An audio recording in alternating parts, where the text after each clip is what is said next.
Elena heard the crash before she saw him, a heavy thud against the fence at the edge of her garden, loud enough to send the crows scattering from the trees above her cabin. She grabbed the kitchen knife from the counter out of pure instinct and stepped out into the rain, her bare feet sinking into the mud, her heart hammering so hard she could feel it in her throat. Lightning cut across the sky, and for 1 second she saw him clearly. A huge man sprawled across the broken fence, blood soaking through his torn shirt, one arm bent at a wrong angle. She almost turned and ran back inside. Almost. But something about the way his chest rose and fell, shallow and uneven, stopped her feet from moving. She had lived alone at the edge of Thornwood for 3 years, far enough from the village that no one bothered her, close enough that she could still hear the church bell on quiet mornings. She had chosen this life on purpose. She had buried the person she loved most, and decided she would never again let herself care about someone she could lose. Yet here she was, kneeling in the mud beside a stranger, who looked like he had been torn apart by something with claws far too large to belong to any wolf she had ever seen. She should have left him there. Every rule she had made for herself told her to leave him there. Instead, she pressed 2 fingers to his neck and found a pulse, weak but present, stubborn, refusing to stop. Getting him inside was the hardest thing she had done in years. He was easily twice her size, all muscle even in his unconscious state, and she had to drag him by his good arm through the mud, across the porch and into the front room, leaving a long smear of blood behind her that she would have to clean before sunrise. By the time she got him onto the floor beside the fire, her arms were shaking and her dress was ruined, but she did not stop moving. She could not stop moving. Stopping meant thinking, and thinking meant fear, and fear meant she might do something foolish like go find help from people who would ask questions she could not answer. She cut his shirt away with scissors and had to press a hand over her own mouth to keep from making a sound. The wounds across his ribs were deep, 4 long gashes that ran from his shoulder to his hip, already turning an angry shade of red at the edges. She had seen animal attacks before. She had treated hunters mauled by bears, farmers gored by wild boar. She had never seen anything like this. The claws that made these marks were too wide, too deliberate, spaced like fingers rather than paws. She told herself it did not matter. A wound was a wound. She had spent years learning how to close one, how to clean one, how to keep infection from turning a survivable injury into a death sentence, and none of that knowledge cared what kind of creature had done the damage. She worked through the night. She boiled water over the fire, tore clean linen into strips, mixed the salve her mother had taught her to make from yarrow and crushed garlic, and she stitched the worst of the wounds closed, with a steady hand, even as her mind raced with questions she had no answers to. Who was he? Where had he come from? What had done this to him? And most of all, why had he chosen, of all the doors in Thornwood, to collapse against hers? Somewhere near dawn, as the rain finally slowed to a drizzle against the windows, she paused, with her hands still resting against his chest, feeling the too fast beat of his heart under her palms, and allowed herself one honest thought. If she had not gone outside when she heard the crash, if she had stayed inside with the doors locked the way any sensible woman living alone should have, this man would be dead before the sun came up. She did not know yet what that thought would cost her. By morning his fever had climbed high enough that he began to shake, his skin burning under her hands, his lips moving with words that made no sense. She caught fragments. A name that was not his own, repeated twice, then something that sounded like an order, sharp and commanding, the kind of voice a person used when they expected to be obeyed without question. She had heard that tone before, long ago, from men who ruled over others and never doubted their place at the top. She pushed the thought away. She had enough to worry about, without inventing stories about a stranger bleeding on her floor. She changed his bandages 3 times that first day. She spooned broth between his cracked lips whenever his fever broke long enough for him to swallow. She sat beside him through the long hours of daylight, watching his chest rise and fall, telling herself she was only doing what any healer would do for any wounded traveler who happened to end up on her doorstep. It was easier to believe that than to admit the truth, which was that some part of her, some part she thought she had buried alongside her brother 3 years ago, had already decided this man mattered to her. Clara came by in the afternoon, as she often did, carrying a basket of eggs and gossip in equal measure. Elena heard her friend's footsteps on the porch and felt her stomach drop. She had not thought this far ahead. She had not thought about what she would say, if anyone came looking, if anyone noticed the extra plate she had set out, the door to the back room, that was usually left open now firmly shut. She met Clara at the door before her friend could step inside, keeping her body angled to block the view past her shoulder. "I heard something in the storm last night," Clara said, her sharp eyes already scanning the porch, the broken section of fence still visible near the tree line. "Sounded like it came from your side of the woods." "Just a branch," Elena said, and hated how easily the lie came to her lips. "Cracked clean off in the wind. Nearly took out half my garden." Clara studied her for a long moment, long enough that Elena felt sweat gather at the back of her neck despite the cool morning air.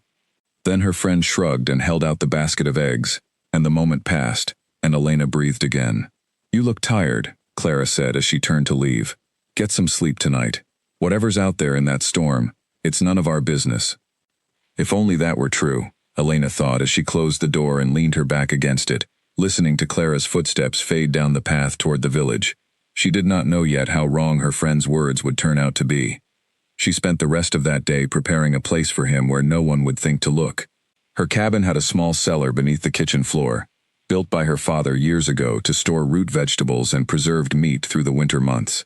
It was cramped and cold, but it was hidden, accessible only through a trapdoor covered by a woven rug, and it was the only place she could think of that would keep him safe from questions she was not ready to answer. Moving him down there nearly broke her back. She had to half carry, half drag his weight down the narrow steps, wincing every time he groaned from the movement, terrified she would tear his stitches loose and undo everything she had spent the night sewing shut. By the time she had him settled on a bed of blankets against the cellar wall, her arms trembled and her breath came in ragged gasps, but he was hidden, and that was what mattered. She lit a single lantern and hung it from a hook near the ceiling, casting long shadows across his still form. In the dim light, she studied his face properly, for the first time since dragging him out of the storm. He was younger than she had first thought, perhaps only a few years older than herself, with a strong jaw shadowed by days of untrimmed beard, and dark hair matted with dried blood and rain. Even unconscious, even broken and bleeding, there was something about the set of his features that suggested a man used to being looked up to, used to walking into rooms and having every eye turned toward him without him needing to ask for the attention. She noticed the ring almost by accident, catching the lantern light as she adjusted the blanket over his chest. A heavy silver band on his right hand, engraved with a symbol she recognized immediately because she had seen it once before, carved into the stone archway of a great hall she had visited as a child, before her family fell out of favor with the ruling pack and retreated to the quiet edges of Thornwood, where politics could not reach them. It was the mark of the royal bloodline, the mark of the Alpha King. Her hand froze against the blanket. She told herself it meant nothing. Rings could be stolen, copied, passed down through generations to men who had no true claim to the power they represented. The Alpha King was dead, everyone knew that. He had died 3 years ago in the massacre at Blackridge, along with most of his personal guard. His body never recovered from the wreckage of that terrible night, but his death confirmed all the same by every pack leader who mattered. Dead men did not wash up bleeding against garden fences during thunderstorms. She made herself release the thought, the way she had learned to release so many other dangerous thoughts over the years. It was a coincidence, a stolen ring. A resemblance built entirely from her own exhausted imagination after a night without sleep. She climbed back up the cellar steps, closed the trapdoor, and arranged the rug carefully over it, smoothing the edges until nothing looked out of place. Then she sat down at her kitchen table, poured herself a cup of the tea she had let go cold hours ago, and stared at the wall for a long time without seeing it. Whoever he was, king or stranger or something else entirely, he was her responsibility now. She had made that choice the moment she dragged him through her front door, instead of leaving him to die in the mud. There was no undoing it now, no matter how much easier her life would have been if she had simply stayed inside and locked the door against the storm. That night she barely slept. Every creak of the old cabin settling in the wind sent her bolting upright, certain someone had come looking for him, certain the choice she had made would bring danger crashing through her front door the same way he had crashed through her fence. But no one came. The night passed in uneasy silence, broken only by the distant howl of something in the deep woods that made the hair on her arms stand up, a sound too controlled, too deliberate to belong to any ordinary animal hunting in the dark. She checked on him twice before dawn, each time finding his fever slightly lower, his breathing slightly steadier. By the time the first gray light crept through her kitchen window, she allowed herself a small measure of hope that he might actually survive whatever had torn through his body 2 nights before. She did not yet know his name. She did not know where he had come from, or what had hunted him through the storm, or why the mark on his ring matched a bloodline the entire wolf world believed had ended 3 years ago, on a mountainside soaked in blood. All she knew was that a stranger lay hidden beneath her kitchen floor, clinging to life by threads she had stitched together with her own hands, and that whatever secret he carried, she was now bound to it, whether she wanted to be or not. The rug over the trapdoor did not move. The village did not stir. And somewhere far beyond the edge of Thornwood, in halls she had not thought about in years, men who believed their greatest enemy was safely buried, went about their business without the slightest idea that he had just opened his eyes for the first time in 3 years, in the dark, in the cold, in the home of a healer who had no idea what she had just chosen to protect. He woke with a scream trapped behind his teeth, his body lurching upright before his mind understood where he was, and the sudden movement tore a fresh line of pain across his ribs that made him collapse back against the blankets with a strangled sound. Darkness surrounded him, thick and unfamiliar, broken only by a thin line of lantern light seeping through the cracks of a wooden trapdoor somewhere above his head. He did not know where he was. He did not know how he had gotten there. Worse than that, when he reached for his own name, he found nothing waiting for him, only a vast and terrifying emptiness where his memories should have been. He lay still for a long time, forcing his breathing to slow, listening to the sounds around him. Footsteps overhead, light and quick, the clink of pots, a voice humming something soft and tuneless. He was not alone in this place, wherever it was, and whoever moved above him did not sound like an enemy, though every instinct screaming through his battered body told him not to trust that feeling. The trapdoor opened without warning, and light flooded down the narrow steps, forcing him to squint against the sudden brightness. A woman descended carefully, a bowl balanced in one hand, her dark hair pulled back from a face that looked exhausted but determined. She stopped halfway down the steps when she saw he was awake, her eyes widening slightly before she composed herself. "You're awake," she said, her voice careful, testing. "That's good. That's very good." He tried to speak, and found his throat too raw to manage more than a rasping breath. She hurried the rest of the way down and knelt beside him, pressing the bowl into his hands, guiding it to his lips when his own grip proved too weak to hold it steady. "Slowly," she said. You've been asleep for 2 days. Your body needs time." 2 days. He turned the words over in his mind, searching for some anchor, some memory of what had happened before those 2 days, and found nothing but fragments. Pain, rain, the sensation of falling, or being thrown, he could not tell which. A voice shouting something he could not quite make out, followed by darkness so complete it felt like drowning. "Who are you?" he finally managed to ask, his voice barely above a whisper. "My name is Elena," she said. "I found you outside my home 3 nights ago. You were badly hurt. I've been treating your wounds since then." He studied her face, searching for any hint of recognition, any spark that might tell him he knew her, that he had known anyone at all before waking up in this dark, cramped room beneath what he now understood must be her kitchen floor. Nothing came. Her face was as unfamiliar to him as his own hands, which he lifted now and stared at as though they belonged to a stranger. "I don't know my name," he said, and hearing the words spoken aloud, made the truth of them settle into his chest like a stone. "I don't remember anything. Not before the storm. Not before whatever happened to me." "There's nothing there." Elena's expression shifted, something careful and watchful entering her eyes that he could not quite read. "Nothing at all?" she asked. "Not your name, not where you're from, nothing." "Nothing," he said again, and the emptiness of that single word seemed to echo through the small cellar. "I don't even know why I was in those woods. I don't know what did this to me." She was quiet for a long moment, studying him in a way that made him feel exposed, as though she were searching for something specific in his features, and had not yet decided whether she had found it. Then she reached for the bowl of broth still cradled between his shaking hands, and helped guide it to his lips again. "We'll figure it out together," she said finally. "For now, You need to rest and heal. Whoever you are, whatever happened to you, none of it matters if your body doesn't survive to answer those questions. He drank the broth slowly, letting the warmth spread through his chest, and found himself studying her in return. There was something steady about her, something that made the panic clawing at the edges of his mind ease slightly whenever she spoke. He did not know why he trusted her. He had no memories to draw on, no way to judge whether trust was earned or misplaced. He only knew that something in her manner, calm and sure even as she tended a stranger's wounds in secret, made him believe she meant him no harm. "You need a name," she said after a while, breaking the silence. "At least until your memory returns. I can't keep calling you the stranger in my cellar." He considered this for a moment, turning the strange emptiness of his identity over in his mind. "Cade," he said finally, the word rising up from somewhere he could not explain, familiar in a way nothing else had been since he woke. It felt right, though he could not have said why. "Cade," she repeated, testing the sound of it. "All right, Cade it is." Over the following days, Elena's visits to the cellar became the anchor around which his entire existence revolved. She came 3 times daily, bringing food, changing bandages, checking his fever with a cool hand pressed against his forehead. She never asked him to explain what he could not explain.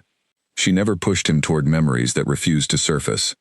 Instead, she simply tended to him with a patience that struck him as remarkable, given that she owed him nothing, given that he was, by any reasonable measure, a burden and a risk to a woman who lived alone, with no protection beyond a locked door. "Why are you doing this?" he asked her one evening, as she carefully unwound the bandage across his ribs to check the healing wounds beneath. "You don't know me. For all you know, I could be dangerous." She paused, her fingers still against the linen wrapping. "For all I know," she said slowly, "you could also be an innocent man who was attacked and left for dead.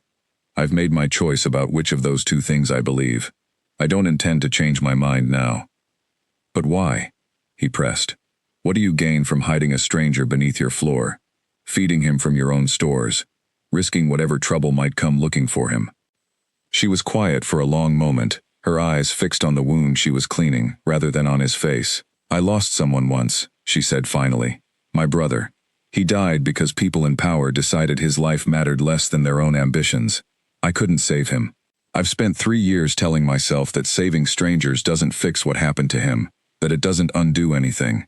But when I found you in that storm, bleeding and alone, I couldn't just walk past. I couldn't do to you what was done to him, left to die because helping you was inconvenient." He watched her carefully as she spoke, something twisting in his chest that he did not have the memories to name but felt anyway, a kind of aching recognition, as though her grief brushed against something similar, buried deep in the empty spaces of his own mind. "I'm sorry," he said quietly. "About your brother." She shook her head and resumed her work, her voice returning to its usual brisk efficiency. "That's not why I'm telling you this. I'm telling you because I want you to understand that I'm not doing this out of foolishness, or because I haven't thought through the risk. I know exactly what I'm risking. I've decided it's worth it." As the days passed and his strength slowly returned, small fragments of instinct began to surface, though never full memories. He found himself reacting to sounds outside the cabin before Elena did, his body tensing at the crack of a branch or the distant call of a bird, in a way that felt protective, alert, trained.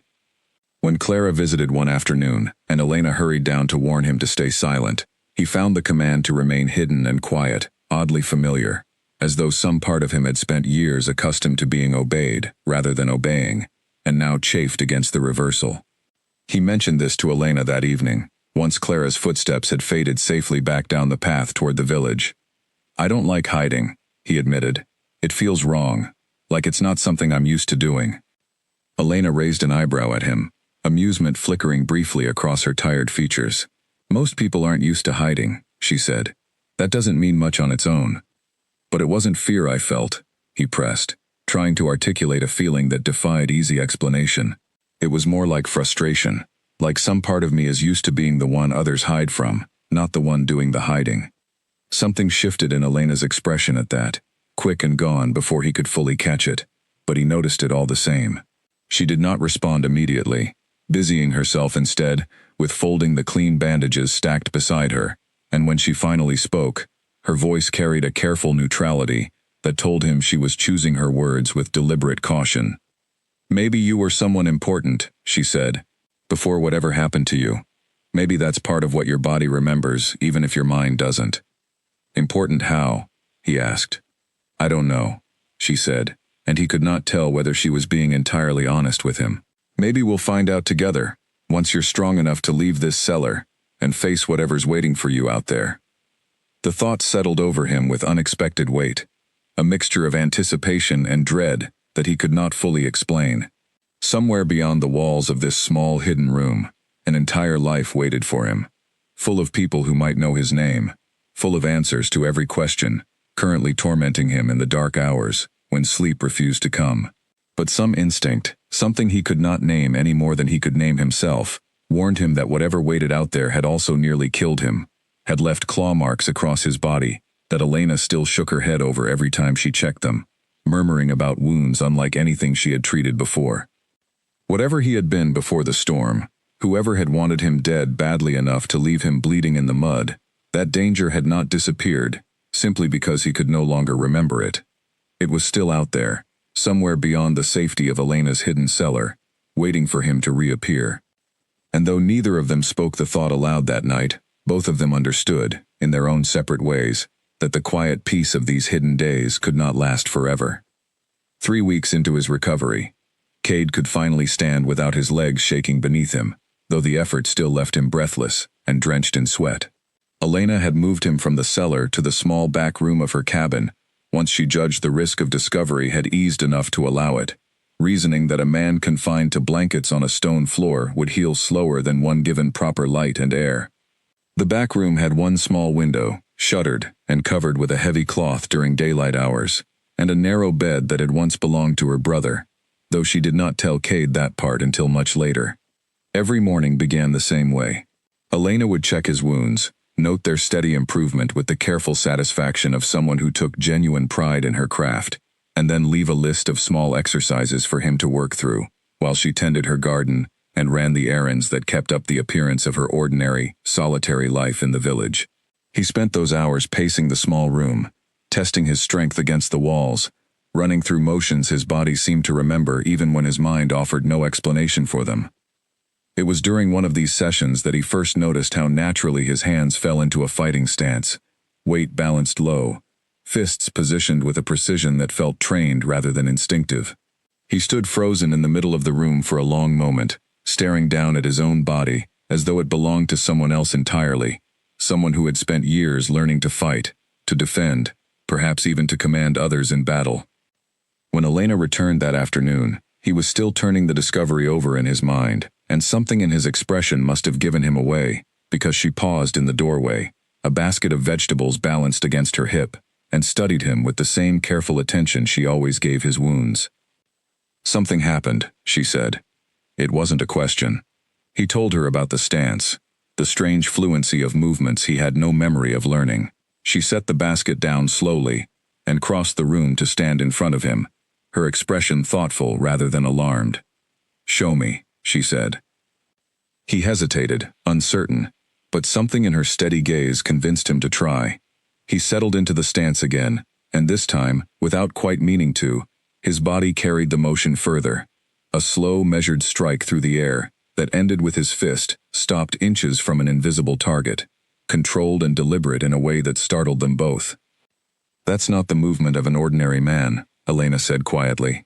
"That's training, serious training." "I don't understand it," he admitted, lowering his arms, frustration edging into his voice.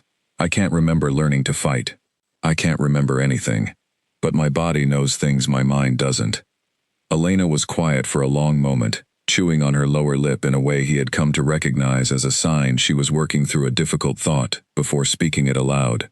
Finally, she moved to the small shelf near the door, where she kept a handful of old books, worn at the edges from years of use, and pulled one free, flipping through its pages until she found what she was looking for. "I want to show you something," she said, and there was a hesitance in her voice he had not heard before. "Tell me if any of it feels familiar." She held the book out to him, open to a page depicting an old woodcut illustration, a great hall filled with wolves standing on 2 legs, dressed in ceremonial armor, gathered around a raised dais, where a single figure stood taller than the rest, a heavy crown resting across his brow. Beneath the image, faded script described the coronation of an Alpha King, the highest position of power among all the northern packs, a role passed down through bloodline and combat both, earned through strength and defended through cunning. He stared at the image for a long time, waiting for some spark of recognition, some flicker of memory that might confirm or deny whatever suspicion had driven Elena to show him this particular page. Nothing came, not clearly, not the way he had hoped. But something stirred all the same, a vague sense of weight settling across his shoulders, as though the idea of standing on that dais, of wearing that crown, was not entirely foreign to him. "I don't know," he said honestly. "It doesn't feel like a memory, but it doesn't feel like nothing either." Elena closed the book slowly and set it aside, her expression troubled in a way that made his stomach tighten with unease. "There's a ring on your hand," she said. "I noticed it the first night I found you.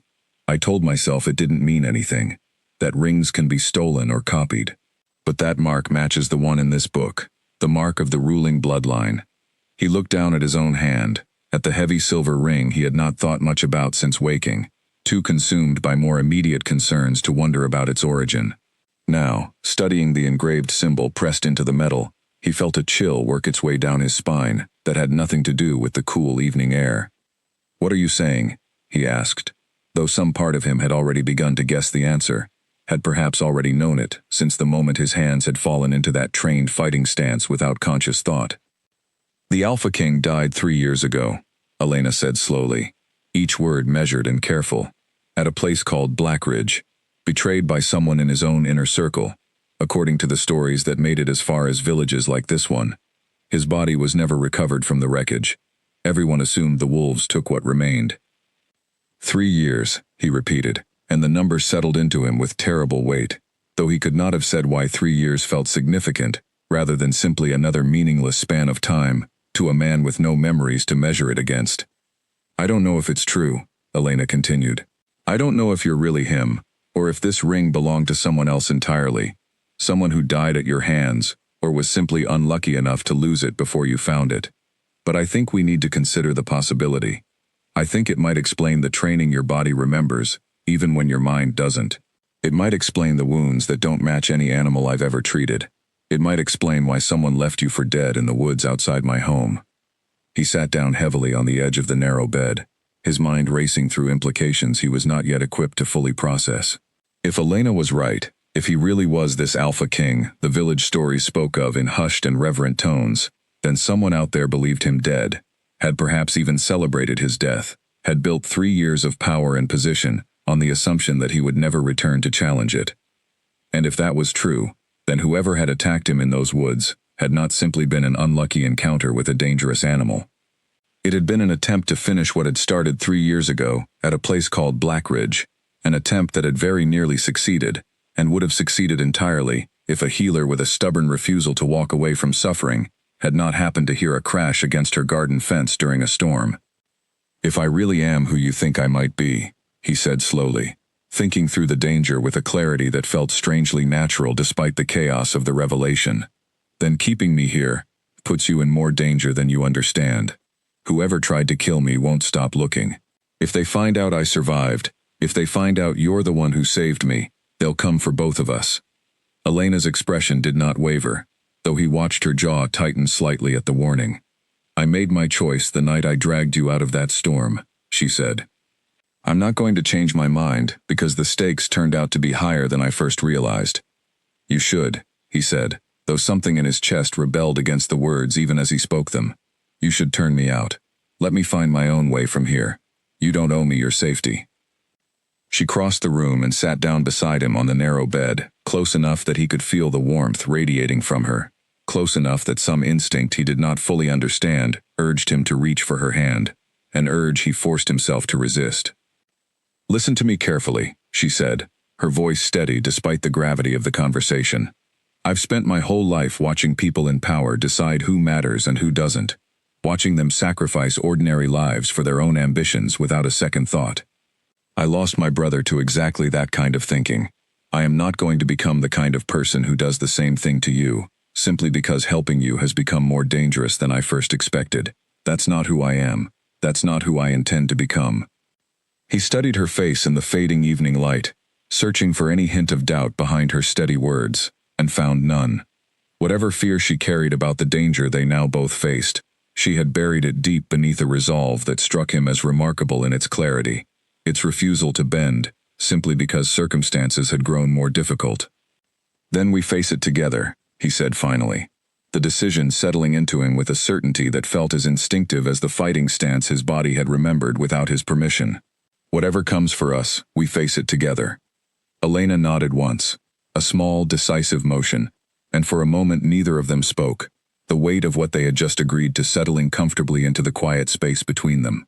Outside, the last light of evening faded into darkness, and somewhere in the deep woods beyond her garden, a distant howl rose and fell, controlled and deliberate, the same unnatural sound that had haunted the edges of Cade's fevered dreams since the night Elena had first pulled him from the storm. Neither of them said it aloud, but both understood, with equal certainty, that whatever hunted him through those woods had not given up the search. It was only a matter of time before it found what it was looking for.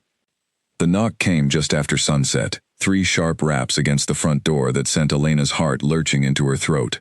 She had been expecting Clara, who often stopped by around this hour, but something about the rhythm of the knock felt wrong, unfamiliar, too formal for a friend arriving for an easy evening visit. She glanced toward the back room where Cade sat and found him already on his feet, his body tensed in the alert, ready posture that had become more natural to him with each passing day of recovery. She held up a hand, a silent signal to stay hidden, and he nodded once, retreating further into the shadows of the room without a sound, moving with a quiet grace that still sometimes startled her, given how badly injured he had been only weeks before. She smoothed her dress, arranged her features into calm neutrality, and opened the front door to find a man she did not recognize standing on her porch, dressed in dark traveling clothes, a heavy cloak pulled around his shoulders against the evening chill. He was tall and lean, with sharp, watchful eyes that swept over her and the visible portion of her home in a single practiced glance, the kind of look that catalogued details rather than simply observing them. "Good evening," he said, his voice pleasant enough on the surface, though something beneath it made the hair on Elena's arms rise. "My name is Nathan. I'm traveling through the area and wondered if I might trouble you for a moment. I'm looking for someone." Elena kept her expression carefully composed, her hand resting lightly on the doorframe in a posture she hoped read as casual, rather than defensive. "This is a small village," she said. "We don't see many strangers passing through, especially this time of year." The man Nathan smiled, though the expression never reached his eyes. "That's exactly why I'm here. I'm told there were reports of unusual activity in these woods recently. Strange sounds during a storm, roughly 3 weeks ago. I don't suppose you noticed anything of that nature yourself." Elena forced a small laugh, one she hoped sounded genuinely amused rather than nervous. "I noticed a storm knocked half my fence down," she said. "That's about the extent of the excitement around here." Nathan's gaze drifted past her shoulder, into the dim interior of the cabin, lingering for a moment longer than felt comfortable before returning to her face. "And you live here alone?" he asked. "I do," she said, keeping her voice steady despite the way her pulse hammered beneath her skin. "My family used to live nearby, but it's just me here now."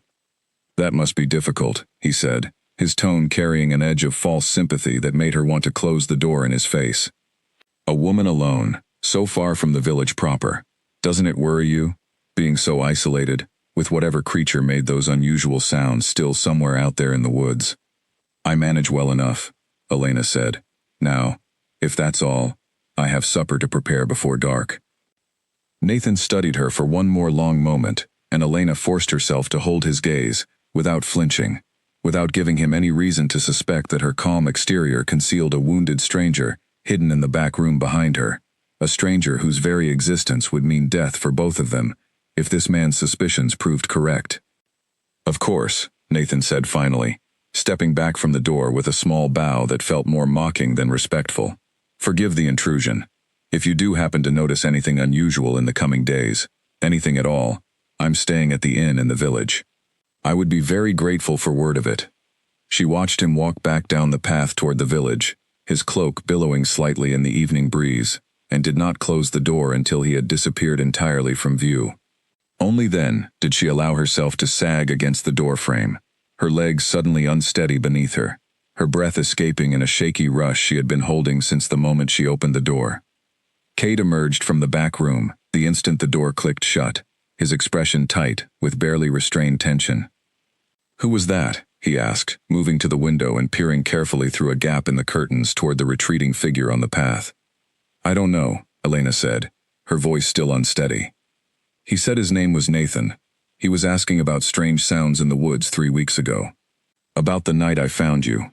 Cade's jaw tightened, his eyes never leaving the window until Nathan had vanished entirely around the bend in the path.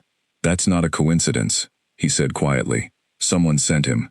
Someone who suspects I survived." Elena crossed the room and gripped his arm, forcing him to look at her rather than continuing to stare after the departed stranger. "We don't know that for certain," she said, though her own voice carried little conviction behind the words. "His eyes are trained," Cade said. "The way he looked past you into the house, the way he studied everything without seeming to study anything at all. That's not the behavior of an ordinary traveler asking idle questions. That's a tracker. Someone sent to search for exactly the kind of unusual activity that surrounded my arrival here." "How do you know that?" Elena asked, startled by the certainty in his voice.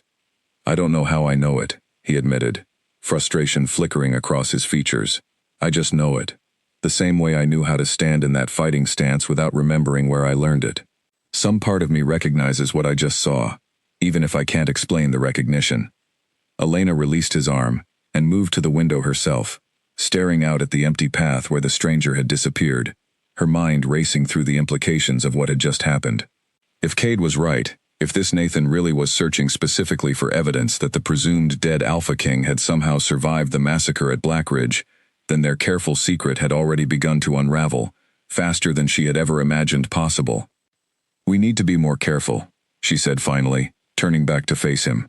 "If he comes back, if he asks anyone else in the village the same questions, someone might mention the sounds from that night. Clara already suspected something the morning after I found you. If she mentions it to the wrong person—" "I know," Cade said. "I heard the whole conversation. I understand the risk better than you might think." They stood together in tense silence for a long moment, the weight of the encounter settling heavily between them. Finally, Elena moved toward the kitchen, needing something to occupy her shaking hands, and began preparing supper with movements that felt mechanical rather than deliberate, her mind still turning over every detail of the exchange on her porch. "We should consider moving you," she said eventually, not looking up from the vegetables she was chopping, with more force than strictly necessary. "Somewhere further from the village, somewhere he won't think to look." Cade was quiet for a long moment, and when he finally spoke, his voice carried a heaviness she had not heard from him before. "Or I should leave entirely," he said. "Take the danger away from you and your home before it costs you everything." Elena set down the knife and turned to face him fully, her expression firm despite the fear still coursing beneath her calm exterior. "We already had this conversation," she said. "I told you my answer hasn't changed. It still hasn't. Whatever comes next, we face it together. That includes deciding what happens now, not you deciding alone to sacrifice yourself for my safety without consulting me first." Something in his expression softened at her words, a mixture of gratitude and something else she could not quite name, something that made her chest tighten in a way that had nothing to do with fear. "All right," he said quietly, "together."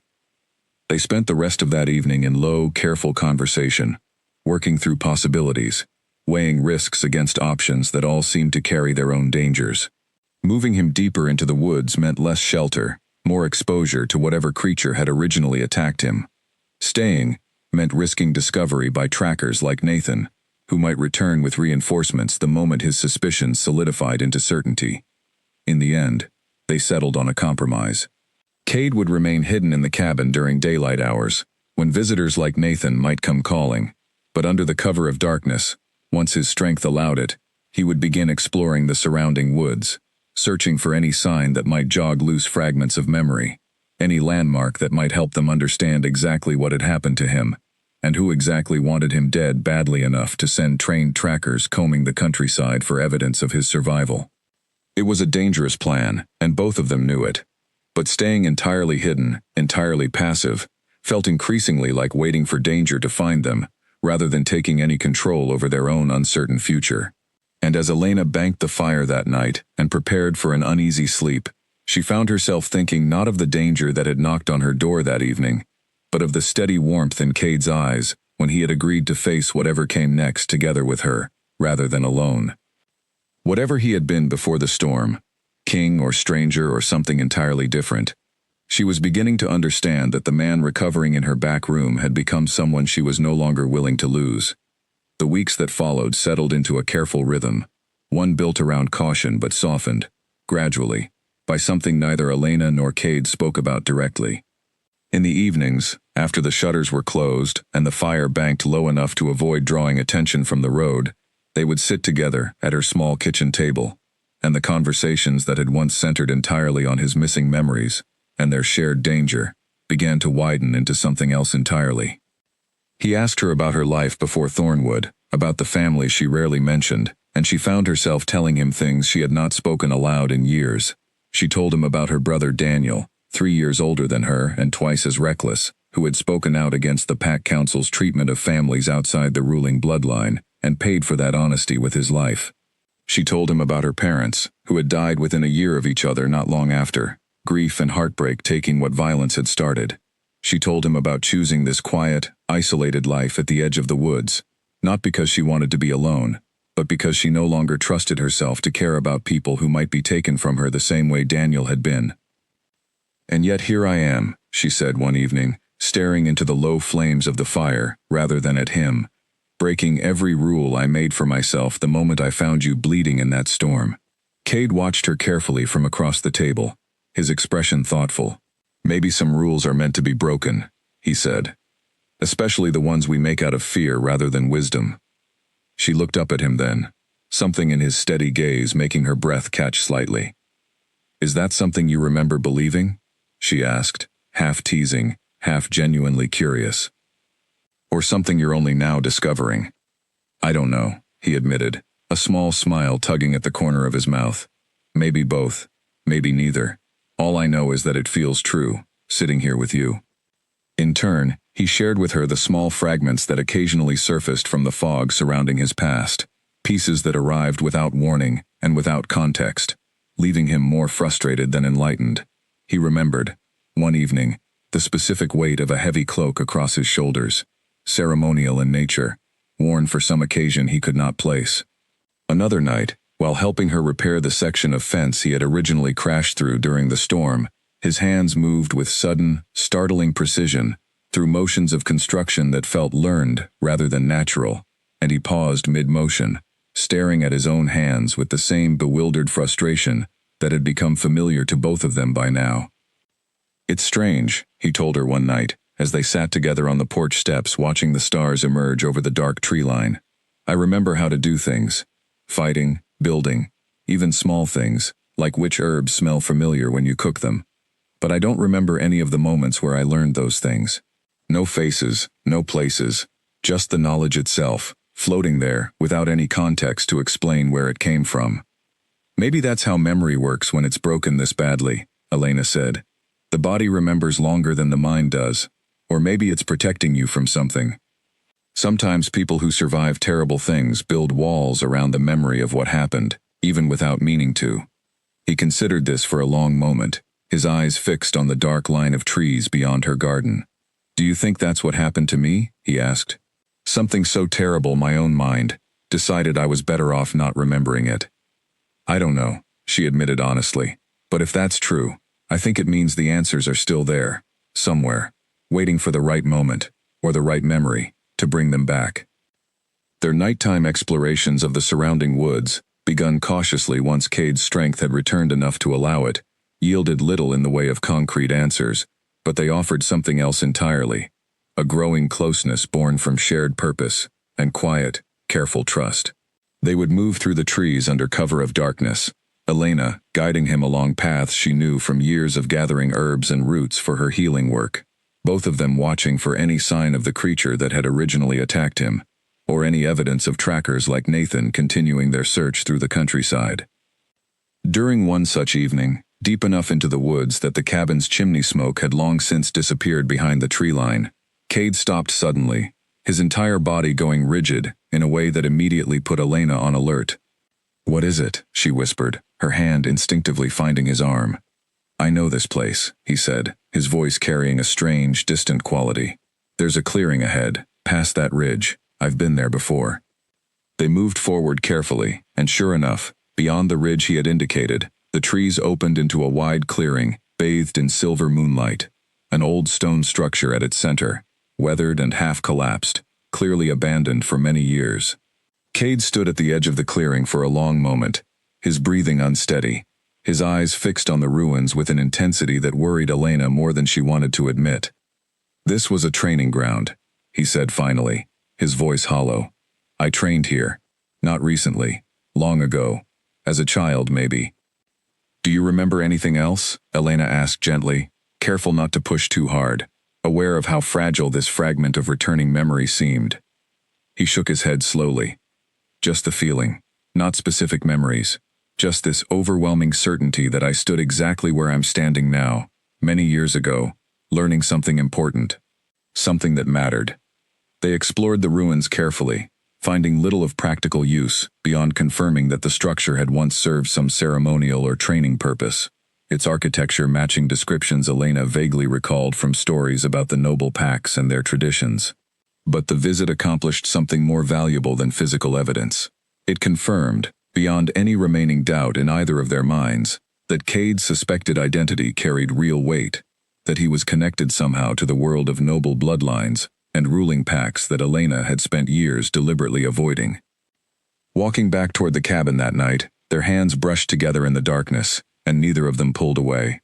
Elena felt her heart racing, not from fear this time, but from something warmer, something she had been carefully avoiding acknowledging for weeks now despite its steady, undeniable growth. "Elena," Cade said quietly, breaking the comfortable silence between them as they walked, "I need to say something. And I need you to understand that I mean it, even though I don't fully know who I was before all this happened." She glanced up at him, her breath catching slightly at the seriousness in his expression. "Whatever I find out about my past," he continued, "whatever title or responsibility waits for me once my memory returns, I want you to know that these weeks with you, hidden away in your cabin, learning to trust again after however many years I apparently spent as someone entirely different, they've mattered to me more than I have words to properly explain.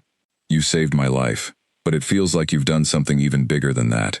You've given me a chance to become someone worth saving." Elena stopped walking entirely, turning to face him fully in the moonlit path, her heart hammering against her ribs. "You were always worth saving," she said softly. Memory or no memory, crown or no crown, that was never in question. He reached out slowly, giving her every opportunity to step back if she wanted to, and gently brushed a strand of hair away from her face, his fingers lingering against her cheek, in a way that sent warmth spreading through her entire body, despite the cool night air surrounding them. "I don't know what happens once we find the truth," he said quietly. "I don't know if I'll like the man I discover I used to be, but I know that whatever happens, I don't want to face it without you beside me." "I'm not going anywhere," she promised, and meant it with a certainty that surprised her, given how carefully she had guarded herself against exactly this kind of vulnerable attachment for the past 3 years. They stood together in the quiet moonlit woods for a long moment, the weight of everything unspoken between them, settling into something that felt, for the first time since the night of the storm, less like fear and more like hope.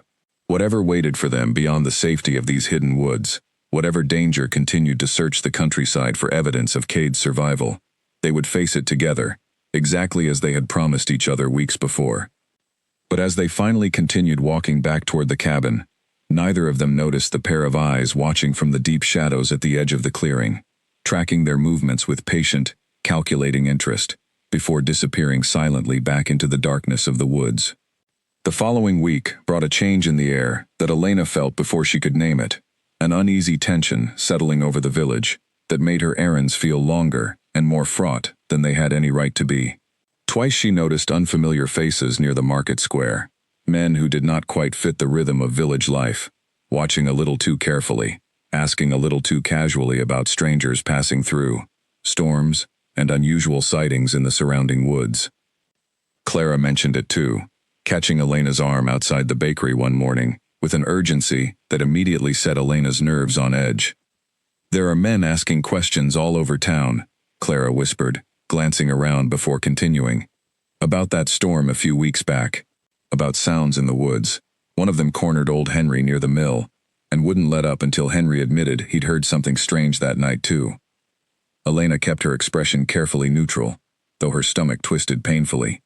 "What did Henry tell them?" she asked. "Just that he heard howling," Clara said. "Nothing about you specifically. But Elena, your home is the closest to those woods.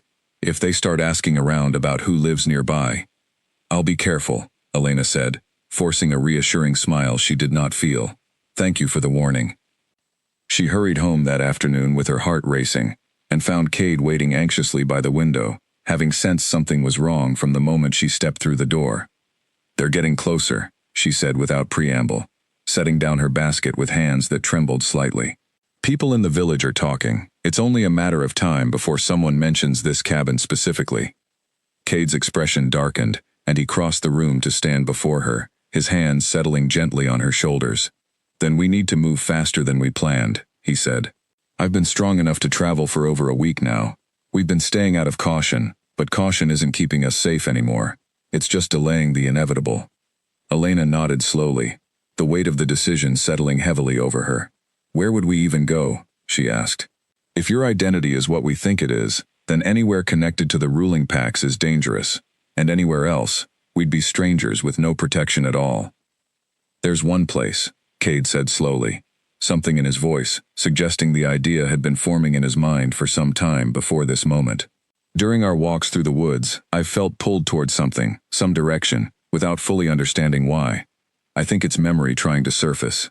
I think if we follow that pull, it might lead us to people who knew me before, people who might still be loyal, even after 3 years of believing me dead." "That's an enormous risk," Elena said. "If you're wrong, if whoever we find isn't loyal after all." "I know," he said, "but staying here is also a risk now, and at least this way we're moving toward answers, instead of simply waiting for danger to arrive on our doorstep."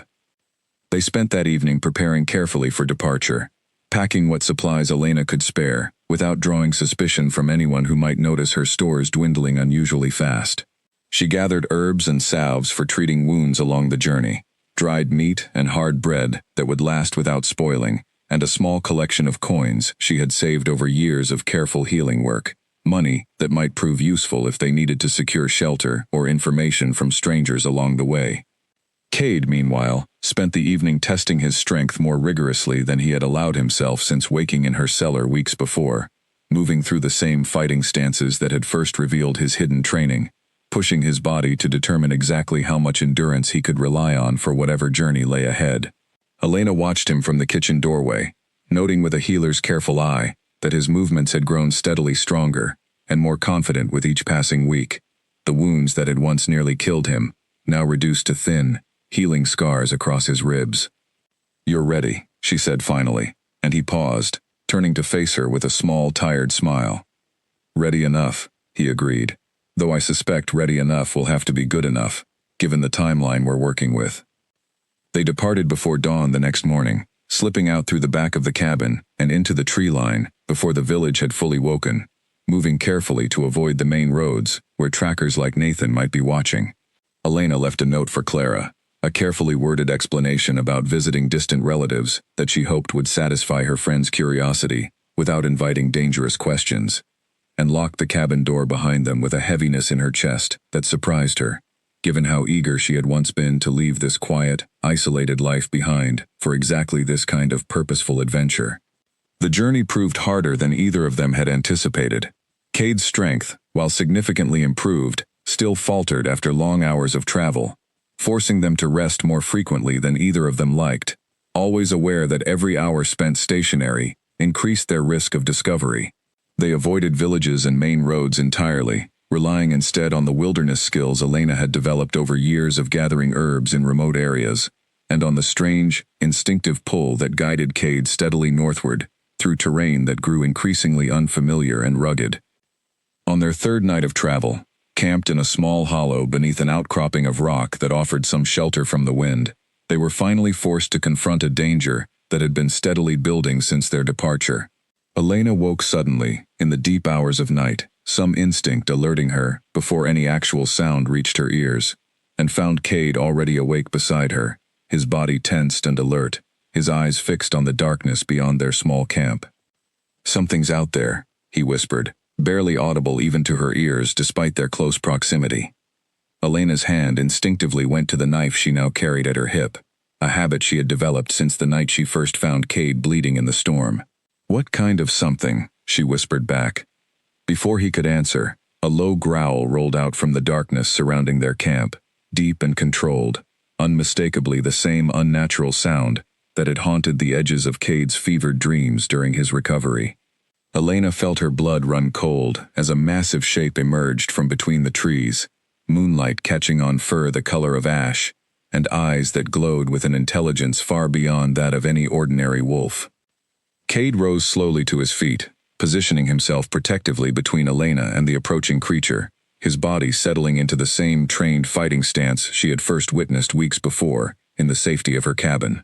This time, however, there was nothing tentative about the way he held himself, every line of his body radiating a confidence that suggested some deeper memory had finally surfaced, triggered by the presence of genuine danger.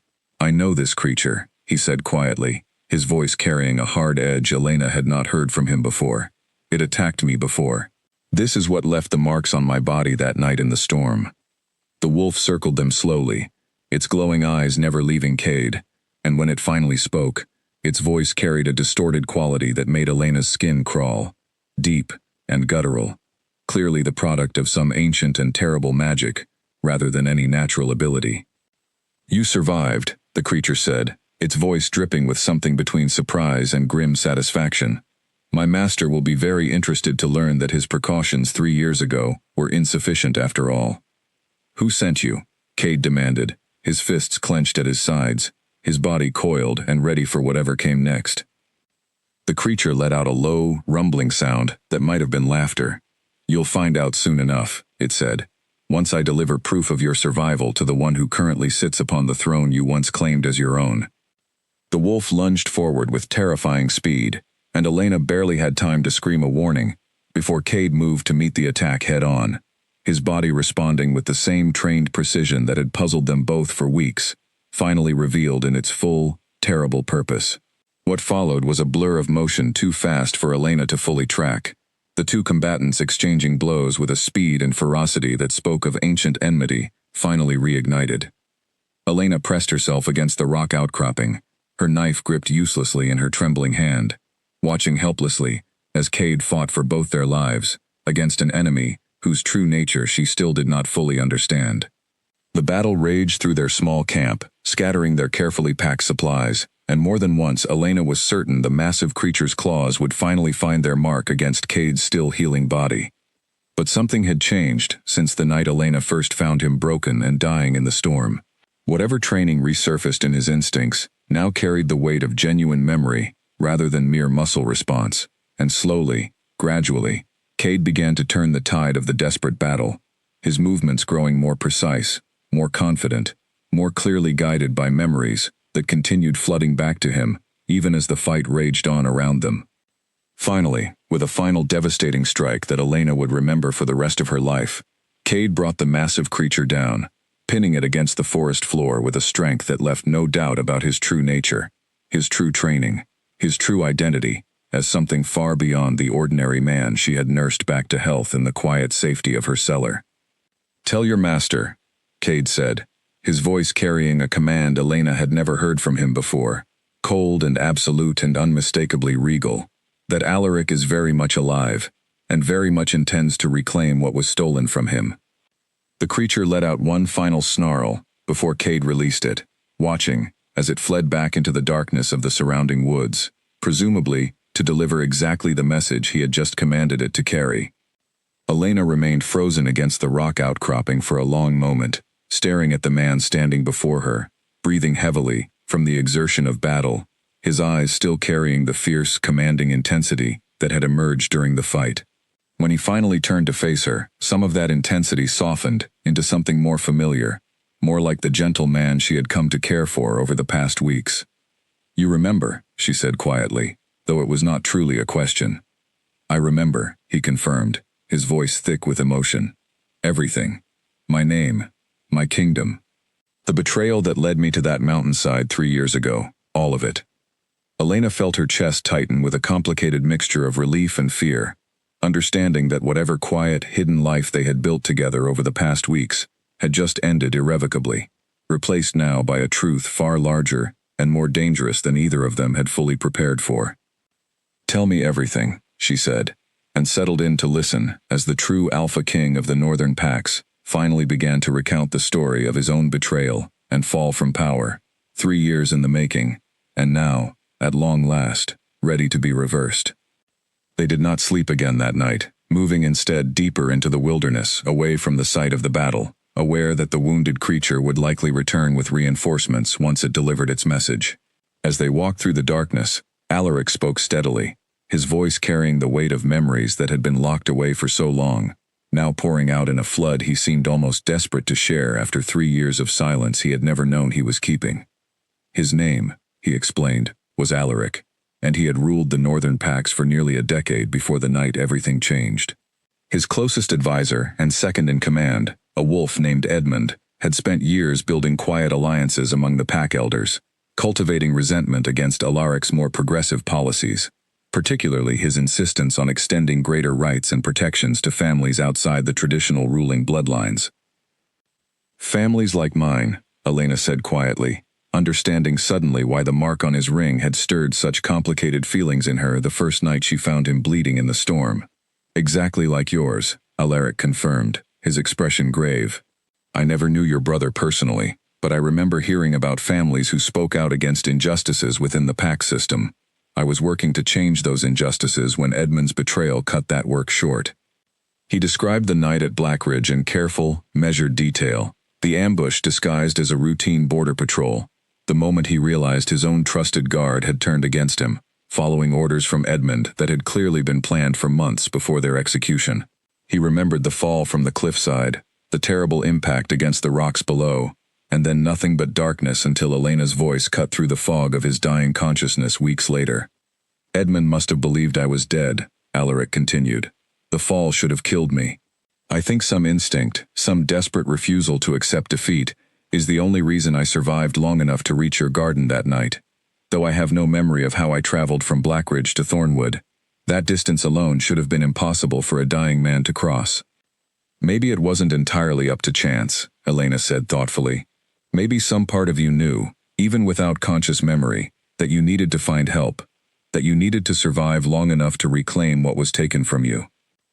Alaric considered this for a long moment, something softening in his expression as he looked at her. "Or maybe I simply got fortunate enough to collapse near the home of someone with a healer's heart, and the courage to act on it," he said.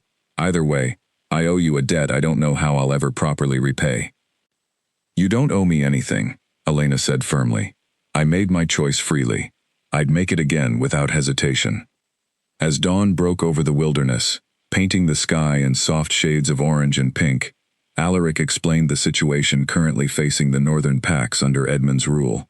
In the 3 years since the betrayal at Blackridge, Edmund had consolidated power through fear and manipulation, eliminating anyone who questioned his authority or expressed loyalty to Alaric's memory, while publicly maintaining the fiction that his rule was simply an unfortunate necessity following his predecessor's tragic death.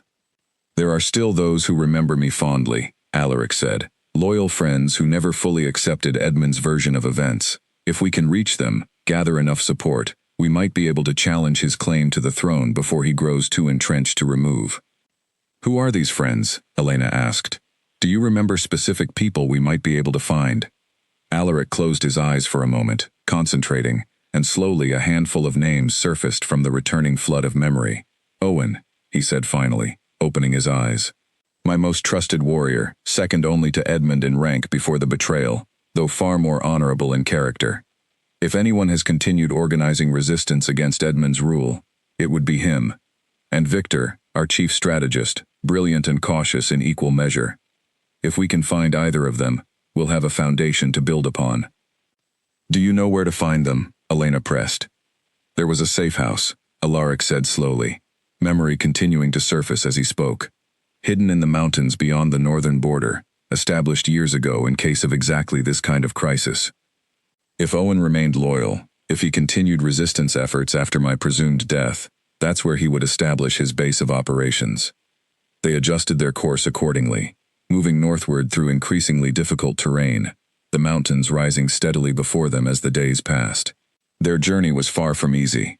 Twice more they encountered signs of pursuit, tracks that suggested Edmund's forces had already begun mobilizing in response to whatever message the wounded creature had delivered about Alaric's survival. They moved carefully, avoiding open ground during daylight hours, relying on Elena's wilderness skills and Alaric's steadily returning memories of the terrain to navigate safely toward their destination. During these days of difficult travel, Elena watched Alaric transform gradually before her eyes, the gentle, uncertain man she had nursed back to health, giving way increasingly to the confident, commanding presence of the king he had once been. It was not an unwelcome transformation exactly, but it carried its own complicated weight, a growing awareness on Elena's part that the life she had built with him, in the quiet safety of her cabin, might not survive the return of his true identity and responsibilities. "Are you afraid?" Alaric asked her one evening, as they made camp in a sheltered ravine that offered some protection from both the elements and any potential pursuers. "Of what happens once we reach the safe house, of what I might become, once I fully reclaim my role." Elena considered the question carefully before answering, wanting to be honest rather than simply reassuring. "A little," she admitted, "not because I doubt who you are underneath the crown, but because I know what happens to people who get too close to power. I watched it destroy my brother. I don't know if I know how to trust that kind of world again, even with you at its center." Alaric moved closer, taking her hand gently in his own, his expression earnest in the dim firelight. "I promise you this," he said. "Whatever I reclaim, whatever power I regain, it will never come before what we've built together. The man you saved in that cellar, the man who learned to trust again because of your patience and courage, that man doesn't disappear just because a crown returns to his head. If anything, I intend to rule differently, because of everything you've taught me these past weeks. Because of everything your brother's story taught me about the cost of injustice within our system." Elena felt tears prick at the corners of her eyes, and she blinked them back, unwilling to let vulnerability overwhelm the strength she had worked so hard to maintain throughout their dangerous journey. "That's a beautiful promise," she said softly. "I hope you're able to keep it." "I intend to spend the rest of my life proving that I can," he said, and something in the quiet certainty of his voice eased the doubt that had been steadily building in her chest since the battle with Edmund's creature revealed the true scope of what they now faced together. They reached the mountain safe house 3 days later, exhausted and battered from the difficult journey, only to find the hidden compound eerily quiet, showing signs of recent habitation, but no immediate presence of anyone currently occupying its carefully concealed structures. Alaric's expression tightened with concern as they moved cautiously through the empty buildings, searching for any clue about what had happened to the resistance he had hoped to find waiting for them. "Someone's been here recently," he said, examining the remains of a cold cooking fire, the ash still holding some residual warmth. "Within the last day, maybe less." "Where would they have gone?" Elena asked, her hand instinctively moving to the knife at her hip as unease settled over their small camp. Before Alaric could answer, a voice called out from the shadows surrounding the compound, sharp and wary. "Identify yourselves, or face the consequences of trespassing on protected ground."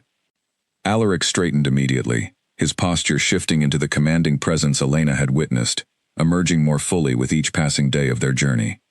"Owen," he called back, his voice carrying absolute certainty despite months of memory loss that had only recently begun resolving. "It's Alaric. I've come home."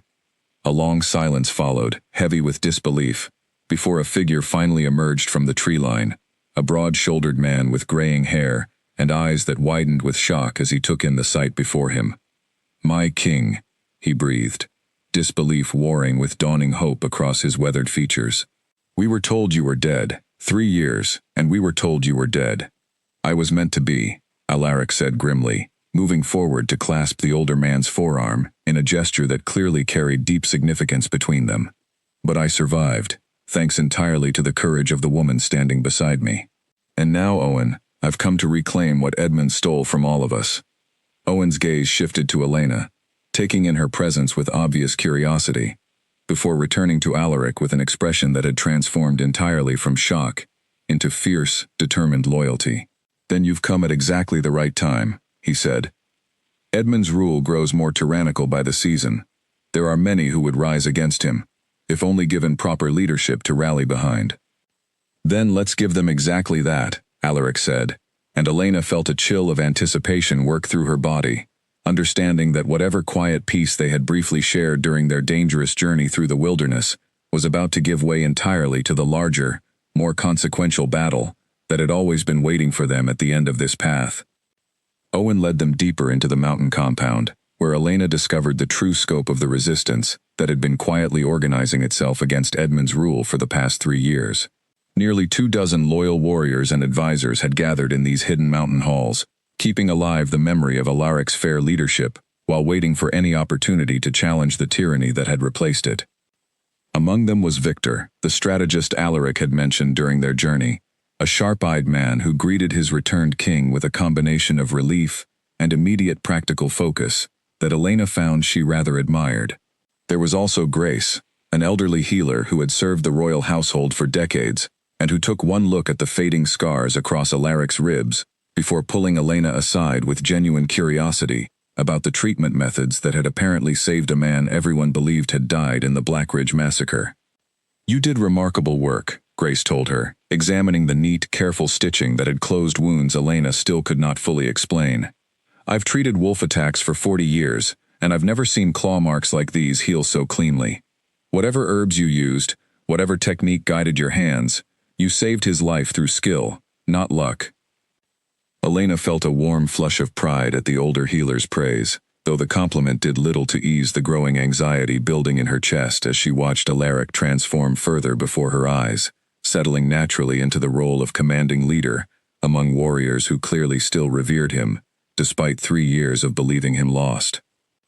That evening, the resistance gathered in the compound's central hall to hear Alaric speak for the first time since his presumed death, and Elena watched from the shadows near the entrance as he addressed the assembled warriors with a confidence and clarity that left no doubt about his rightful claim to leadership.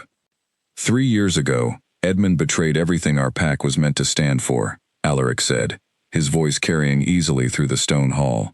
He murdered my guard, attempted to murder me, and built his rule on a foundation of lies about a tragedy he himself orchestrated. I stand before you now, not as a ghost returned to haunt his conscience, but as your rightful king, ready to reclaim what was stolen and restore the justice our people deserve. A chorus of fierce, determined agreement rose from the gathered warriors, and Elena felt the weight of the moment settle over her, understanding fully, for the first time, exactly what kind of conflict lay ahead. This was not simply a personal battle between betrayed king and treacherous usurper. This was the beginning of what promised to be a costly, dangerous struggle for control over the entire Northern Pack territory, a struggle that would inevitably claim lives on both sides before it reached its conclusion. After the gathering dispersed, Victor pulled Alaric and Owen aside to begin the serious work of planning their approach, and Elena found herself standing somewhat awkwardly at the edge of the strategic discussion, uncertain of her place among warriors and advisors who had spent years training for exactly this kind of conflict, while she had spent those same years learning to heal wounds rather than plan battles. "Edmund currently commands the loyalty of most of the standing guard," Victor explained, spreading a rough map across the central table.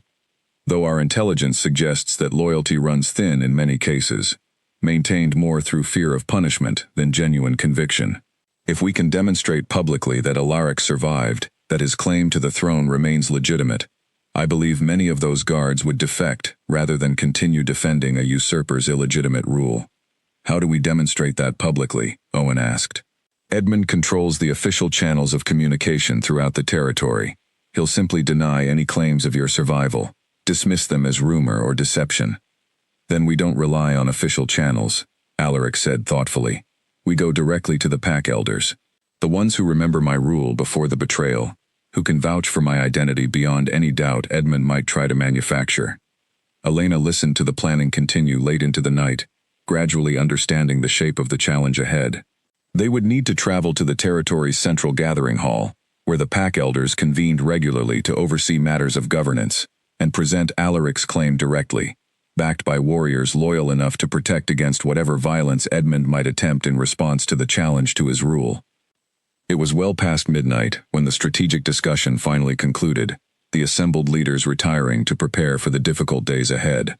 Alaric found Elena still sitting near the edge of the now empty hall, and he crossed the stone floor to sit beside her, his expression softening from the commanding intensity he had worn throughout the evening's discussion. "You've been quiet," he observed. "I'm out of my depth here," Elena admitted honestly. "I know how to heal wounds, not how to plan battles or navigate pack politics. I don't know what role I'm supposed to play in all of this." Alaric took her hand gently, his thumb tracing careful circles against her palm. "Your role is exactly what it's always been," he said. "You saved my life. You gave me back my memory, my purpose, my ability to fight for what's right, rather than simply surviving and hiding. That role doesn't end just because we've reached the mountain compound. If anything, it matters more now than ever." "I don't know how to be a healer in the middle of a war," Elena said, voicing the fear that had been building steadily since Owen first emerged from the tree line to greet his returned king. "You'll learn," Alaric said gently. "Just as I learned to trust again, hidden away in your cellar, with no memory of who I was before. We'll figure this out together, exactly as we promised each other in the woods outside your cabin. Weeks that already feel like a different lifetime." Elena leaned into him, drawing comfort from his steady presence, despite the uncertainty of everything that lay ahead. "What happens if we fail?" she asked quietly. "If Edmund refuses to step aside, if the elders don't believe your claim, then we fight," Alaric said simply, though his voice carried no relish for that possibility, only grim acceptance of the reality they faced. "I would rather risk everything reclaiming what's rightfully mine and restoring justice to our people than spend the rest of my life hiding from a usurper who murdered my guard and nearly succeeded in murdering me as well." They sat together in comfortable silence for a while longer, drawing strength from each other before the difficult days ahead. Eventually Grace found them there, insisting with gentle firmness that both of them needed proper rest before the journey to the central gathering hall began at dawn, and Elena allowed herself to be led to a small guest chamber within the compound, though sleep proved elusive despite her exhaustion. She lay awake for hours, staring at the stone ceiling above her narrow bed, turning over every possibility that awaited them in the coming days. Somewhere beyond these mountain walls, Edmund ruled over a territory built on lies and betrayal, likely already aware by now that his attempt to eliminate Alaric permanently had failed. Whatever came next, whatever confrontation awaited them at the central gathering hall, Elena understood with growing certainty that there could be no turning back from the path they had chosen. The quiet, hidden life she had built for herself at the edge of Thornwood, 3 years of careful isolation meant to protect her from exactly this kind of dangerous entanglement with power and politics, had ended the moment she heard a crash against her garden fence during that fateful storm. She did not regret the choice that had led her here, not even now, facing the uncertain and dangerous days ahead. But she understood, finally and completely, that whatever life waited for her beyond this conflict would be entirely different from the solitary existence she had once believed was the only way to protect her heart from further loss. As dawn finally broke over the mountain compound, Elena rose from her restless bed, dressed carefully, and joined the gathered warriors preparing for the journey ahead, ready to face whatever confrontation awaited them at the central gathering hall, standing beside the man she had saved and, in turn, been transformed by, in ways she was only beginning to fully understand. The journey to the central gathering hall took 4 days, the resistance moving in careful, staggered groups to avoid drawing attention from Edmund's scouts along the main routes through the territory. Elena rode near the center of their formation, flanked by Grace and several of the younger warriors, while Alaric moved between groups throughout each day, speaking quietly with his gathered supporters, rebuilding the bonds of loyalty and trust that 3 years of separation had inevitably strained. On the 3rd night of travel, as they made camp within sight of the territory's central valley, Owen approached Elena with an expression she had not seen from him before, something careful and searching, that made her immediately alert to whatever he intended to say. "May I speak with you privately?" he asked, and Elena nodded, following him a short distance from the main camp to a quiet spot beneath a large tree. "I want to thank you properly," Owen began, his weathered features earnest in the dim firelight visible from their camp. "Not just for saving his life, though that alone deserves more gratitude than I can properly express. I want to thank you for who he's become because of you. The Alaric who left for that fateful patrol 3 years ago was a good king, but a young one, still learning the weight of true leadership. The man who returned to us bears that same goodness, but tempered now with something deeper, compassion born from genuine vulnerability. I believe that transformation happened because of your influence, whether you intended it or not." Elena felt a flush of emotion at his words, uncertain how to respond to such direct and heartfelt praise from a man she had only just met. "I only did what any healer would do," she said finally. Owen shook his head slowly. Many healers would have turned him away, fearing the danger of harboring an unknown, badly wounded stranger. Many would have reported his presence to the authorities the moment suspicion arose about his true identity. You did neither. You chose compassion over safety, repeatedly, even after understanding the genuine danger that choice carried. That's not something every healer would do. That's something only someone with genuine courage and conviction would choose. Before Elena could formulate a proper response, a commotion arose from the edge of their camp, sharp voices calling out warnings that immediately sent both of them hurrying back toward the main gathering. Elena's heart lurched as she saw Alaric standing tensed and alert near the camp's perimeter, his attention fixed on a small group of riders approaching cautiously from the direction of the central valley, their banners bearing markings Elena did not recognize, but that clearly meant something significant to the assembled warriors around her. "Elder banners," Victor said grimly, moving to stand beside Alaric. "They've heard the rumors already.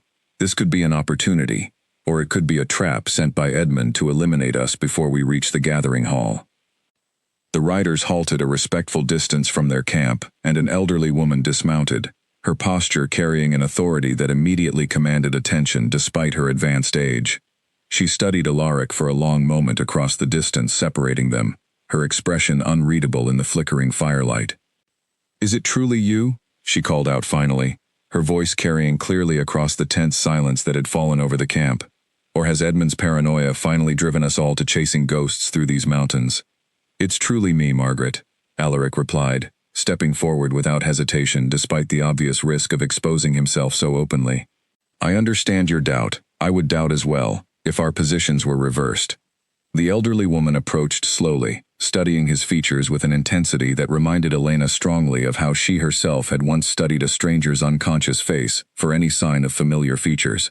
Finally, something in her expression softened, tears gathering unexpectedly at the corners of her eyes. "I taught you your letters when you were barely old enough to walk properly," she said, her voice trembling slightly with emotion. "I would know your face anywhere, even after 3 years, even after everything Edmund has told us about your death. It's really you.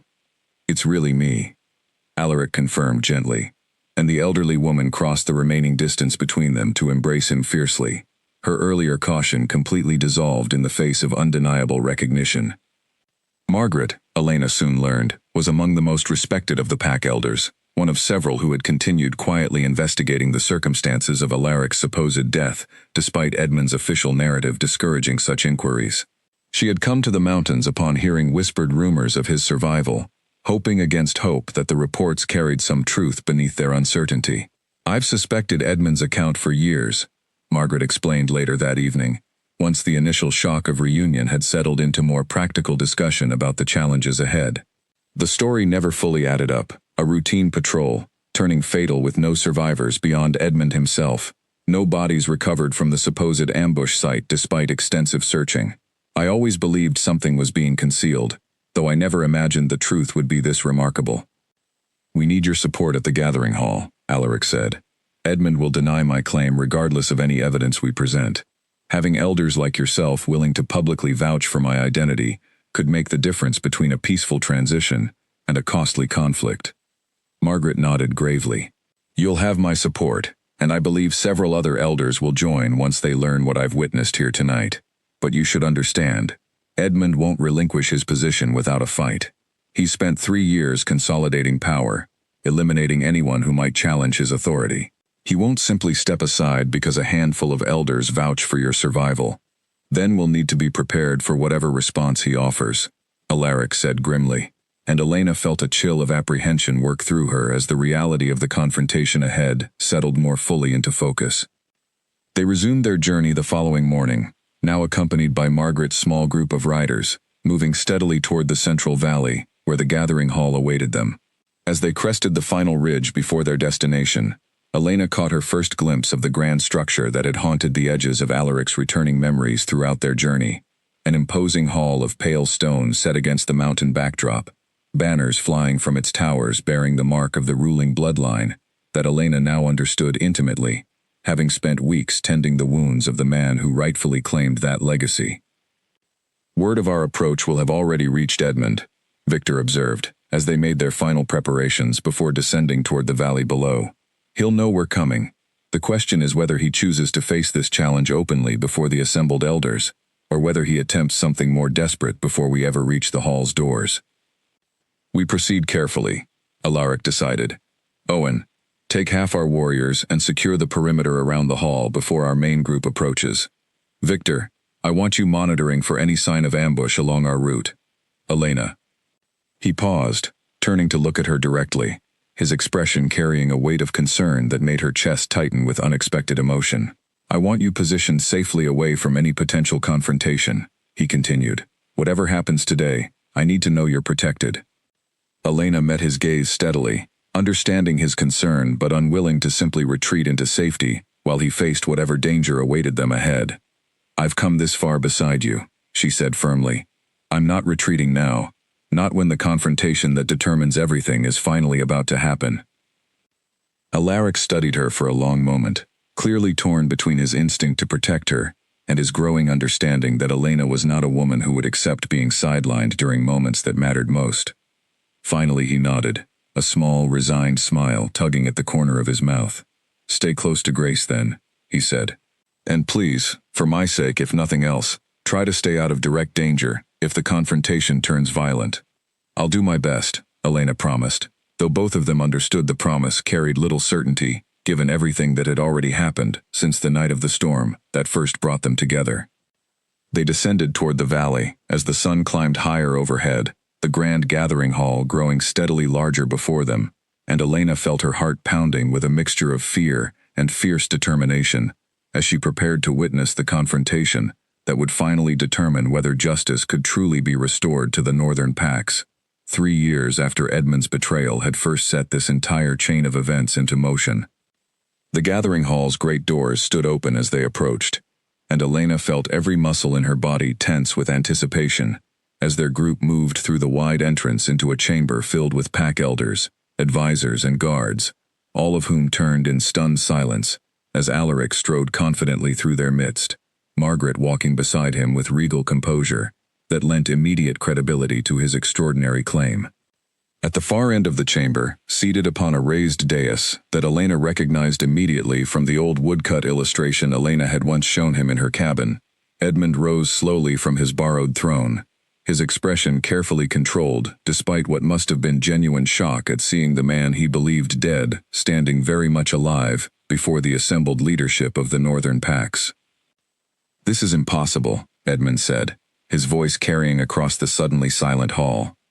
Whatever trick is being played here, whatever impostor has been coached to claim my predecessor's identity, I won't allow such deception to threaten the stability we've worked so hard to rebuild these past 3 years. There's no deception here, Margaret said firmly, stepping forward to stand beside Alaric. I taught this man his letters as a child. I would know him anywhere, and I vouch for his identity before this entire assembly. Murmurs spread through the gathered crowd, and Elena watched as several other elders exchanged uncertain glances, clearly torn between decades of loyalty to the traditions Margaret represented and 3 years of accepting Edmund's authority as settled fact. Edmund's expression hardened, calculation replacing his initial shock. Even if this were somehow true, he said, his voice regaining its earlier confidence, 3 years have passed. The Pax have stability now, prosperity even, under my leadership.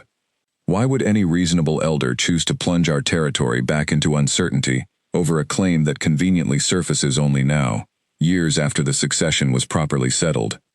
Because the succession was never properly settled, Alaric replied, his voice carrying clearly through the tense silence of the hall. It was stolen through betrayal and murder. You ordered my guard to turn against me at Blackridge. You left me for dead on that mountainside, and when I somehow survived against every expectation, you sent creatures to hunt me down and finish what your treachery began. These are serious accusations, Edmund said, though something flickered behind his eyes that Elena recognized immediately as genuine unease rather than righteous indignation. Do you have any proof beyond your own claims and the testimony of elders whose loyalty to you predates my leadership by decades? I have proof, Alaric said, and gestured toward the entrance of the hall, where Owen now appeared, dragging forward a figure Elena recognized with a jolt of recognition as one of Edmund's original guards, the same wolf who had likely participated in the ambush at Blackridge 3 years before. This man served under your direct command during the patrol that resulted in my supposed death, Alaric continued. He's agreed to testify before this assembly about what truly happened that night, in exchange for leniency regarding his own role in your betrayal. The captured guard, clearly frightened and resigned to his fate, haltingly confirmed everything Alaric had claimed, describing in detail the ambush Edmund had orchestrated, the deliberate attempt to eliminate his rightful king through what was meant to appear as an unfortunate accident during routine patrol duties. As his testimony continued, Elena watched Edmund's composure crumble by degrees, his earlier confidence giving way to something more desperate and dangerous. This is fabrication, Edmund insisted, though his voice now carried a strained quality that undermined his protests. Coerced testimony from a man clearly threatened into false confession. Enough, Margaret said firmly, her voice cutting through the growing chaos of the hall. We have testimony from a witness, corroboration from elders who have known Alaric since childhood, and physical evidence of wounds consistent with a deliberate attack rather than any accident. I call for an immediate vote among the assembled elders to determine the rightful ruler of these territories.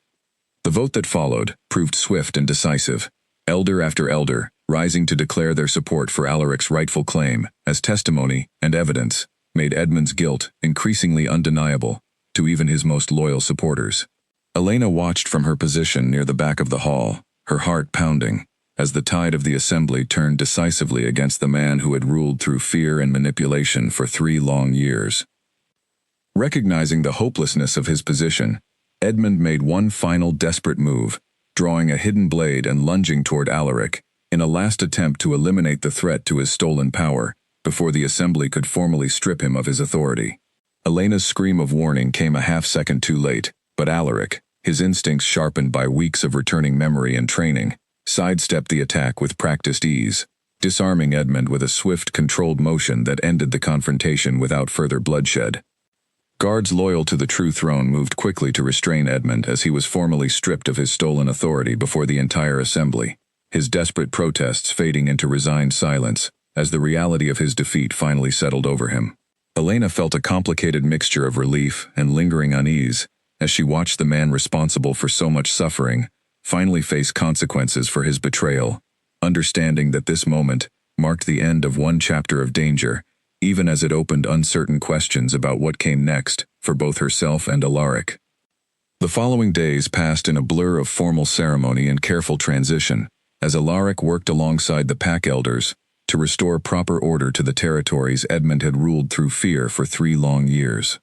Elena found herself observing much of this process from the margins, uncertain of her place within the formal structures of pack governance, though Alaric made a point of including her in private discussions whenever possible, clearly valuing her perspective, even as the demands of his restored position claimed increasing amounts of his attention. One evening, nearly 2 weeks after the confrontation at the gathering hall, Alaric found her standing alone on a balcony, overlooking the territory he had reclaimed, watching the sunset paint the mountains in brilliant shades of orange and gold. He joined her quietly, his presence a comfortable warmth beside her, rather than the commanding authority he now carried before the assembled pack leadership. "You've been distant these past few days," he observed gently. "I understand the transition has been difficult, watching me step back into responsibilities that pull my attention in so many directions at once. It's not that, Elena said honestly, though she struggled to articulate exactly what troubled her. I'm happy for you, genuinely. You've reclaimed what was rightfully yours, restored justice for everyone Edmund harmed through his betrayal. But I don't know where I fit into this world you're returning to. I'm a healer from a small village at the edge of nowhere, not someone trained for the politics and ceremony that surround a king's life. Alaric turned to face her fully, taking both her hands in his own, with an earnestness that immediately captured her full attention. Elena, he said, his voice carrying the same steady certainty she remembered from their quiet evenings together in her cabin, weeks that already felt like a lifetime ago. You didn't just save my life in that storm. You saved the very idea of who I wanted to become as a leader. Every decision I've made these past 2 weeks, every reform I've begun implementing to prevent another Edmund from ever again exploiting our system's weaknesses, all of it has been shaped by lessons I learned from you. From your brother's story, from watching you choose compassion over safety, again and again, even when the cost seemed impossibly high. I don't know how to be a queen, Elena admitted quietly, the word feeling strange and enormous on her tongue.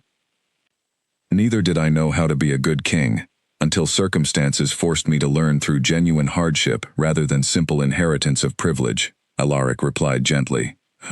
I'm not asking you to become someone you're not. I'm asking you to bring exactly who you already are into this new chapter of both our lives. Your healing skills, your fierce compassion, your unwillingness to accept injustice simply because changing it seems difficult. Our people need exactly that kind of leadership beside me, now more than ever, as we work to repair the damage Edmund's rule inflicted upon so many innocent families.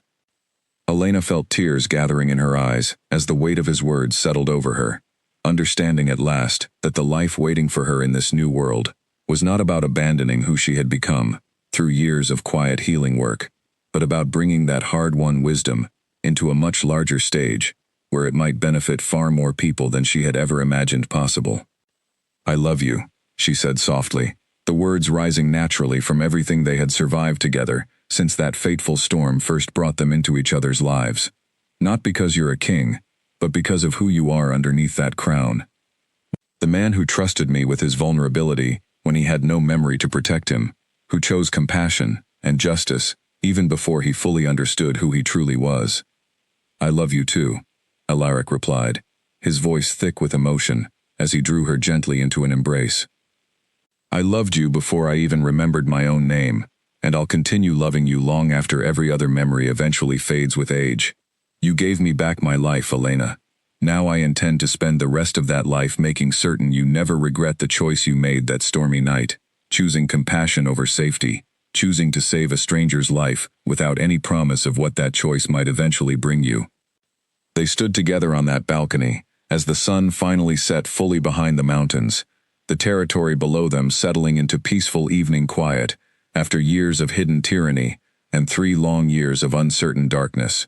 In the weeks that followed, Elena would formally join Alaric as his chosen partner, bringing her healing skills and fierce compassion into the heart of pack governance, working alongside him to build exactly the kind of just, compassionate leadership that had first drawn her to risk everything for a wounded stranger she found broken in the mud outside her quiet cabin.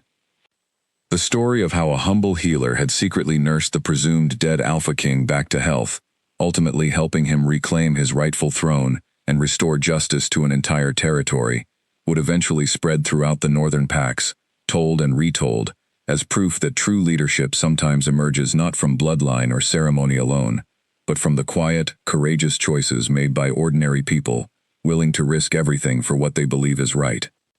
And though the road ahead promised its own new challenges, Elena faced that uncertain future with a confidence she had not felt in the 3 long years since losing her brother, standing beside a man who had taught her that love and loyalty, once broken by betrayal, could indeed be rebuilt into something even stronger than before, forged through shared hardship into a bond that neither distance nor danger, nor the weight of an entire kingdom's expectations could ever fully break apart.